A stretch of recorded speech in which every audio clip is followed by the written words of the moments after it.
waaleykum salaam wa rahmatullahi wa barakaatu. ñoo ngi déglu déglu boobu mbokk ma dafay laaj nag leel leel da la wax xanaa comme wàññi yenn kawar ci jë wala yu mel noonu xam naa daal loolu liñ ci leeral mooy an nahyu anil qada' la ko téere yi baaxoo tuddee dañuy net ci benn xadis bu wér bu ñu wax ne yonent bi sallallahu alayhi wa sallam dafa gis benn xale boo xam ne dañoo wat leen ci kawar gi bàyyi leen ci kawar gi mu daan ne ihliquhu kulla aw itrukuhu kulla bu dee góor la daal ngeen wat kawar gi lépp wala ngeen bàyyi mu dim ngal wala ngeen bàyyi lépp rek muy kawar waaye lislaam mayewul surtout lante say kawar wat lee bàyyi lee am maana fekk noo ko comme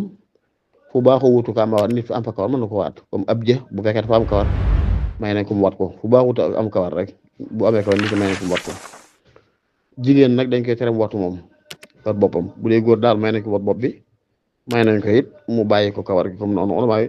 wut nañ ci diggante ba xam wat gi lor ak wala waral wala déet wat geeg kawar gi luñ ci gën a sopp wax nañ ciy wax